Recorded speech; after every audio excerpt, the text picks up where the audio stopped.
Hello, everybody. Welcome back to episode 2 of The Shed. I know it's something different for my channel, a series that goes more than one episode. But welcome. Thank you for staying. A lot has changed since episode 1, both with the modpack and with the server. Not all of it was recorded because it's just hours upon hours of footage. So I'll give you a nice recap here at the beginning, and then we can slide into your scheduled broadcasting. This is the first time the recording gets to see the new background. Yeah. Alrighty, so here on your screen, you see that starter farm we made back in episode 1. If you didn't see that, go back, watch episode 1, come back to episode 2. You're not that far behind right now.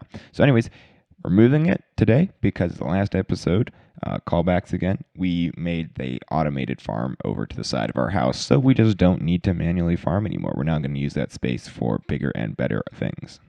All right, so next thing on our list today is this windmill. If you search really hard from the previous clips in the video, you can see it in the corner of your screen, but it's going here just for purposes of the video. So why am I building a windmill? Well, we'll dive into that later and perhaps in a whole nother video, but the end result of the windmill will be making pasta the best food in the game. Pasta by itself is not, but we'll get into that later. So we have a nice windmill, have some nice vertical slabs, giving it some nice three-dimensional exterior design, and then building some sails on top of the windmill, because obviously your windmill's not very useful if it doesn't have a way to catch the wind. All right, and the next thing to catch you up on is mods that we added. One of the big mentions would be the hats mod. Lets you collect hats off of dead entities that you just slay. Pretty epic. Share them with your friends, show them off to your friends, all around just a good time. Oh boy, where are you spawning? Whoa, your miner makes a hole. Oh, you're down there. Yeah, Oh, it does a thing or two. So this is the ore crusher. Okay. It's pretty freaking cool. Oh yeah, then we blow it. Nice. This is 3 white shrimp flying around. Yep. It's a little slow because the andesite funnel. I used to have it as brass, but it would throw an entire stack of crushed ore on there, and it would make a minimum of 640 nuggets, which don't fit on the depot and would spew everywhere. So it's an andesite funnel. So it's a little slow now, but everything works. And it all goes up to the top.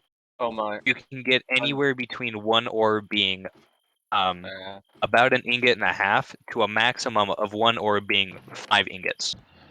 Over. Hear my idea. Okay, I need someone to talk to about this because I'm having so much fun with it. Okay. So, do you want to pull into a voice chat? Okay.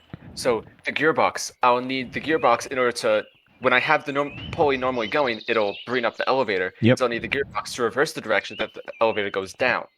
Right? Yep. Okay. And then if I want the elevator to stop at different floors, I'll need the clutch in order to stop the elevator. Yep. Okay, I'm having. Oh, this is so cool. Yeah, okay, no, it's so it's because it's like so free, like just as long as you can think of it. Oh, no wonder this mod is big. Oh man. Yeah. What's this building over here? You guys are creating like a power That's just station. Nick. This is kind of fancy though. Okay. Yeah, so it's got working elevators and a drawbridge. Yes. Follow the instructions on my Brigade. house. I want to check out over here. Also an elevator. Oh, okay. Well, up. My house is not finished. Why didn't you just make up and down the same button? It's just how I saw that it had to be done. Oh, you can do it with. I made it. Well, Using what? how many floors do these go to? It's just gonna be the 2. Oh, well, yeah, then you can do it with 1. You just have it change the state from where it is to the other state. All right, since we are kind of crunched for time here, fixing Nick's elevators will have to wait till next video, but it is there. I did do it. I can prove it to you, just not currently. That video will be out eventually. I've not even started editing it, though. I'll work on my home. So, now that we're done with some create stuff, now to move on to another mod we added somewhat recently, Tetra. It allows you to create immersive weapons, pretty much is how I decided to add it. It had a good immersive factor to it. Basically what happens is, say you take your sword. We'll just do that as an example. You can do it with any of the tools. And so we have our sword, right? We could change out all the hilt, the guard blade thing, any of the blades. There's like 5 or 6 different blades we could put on the sword, each giving different stats.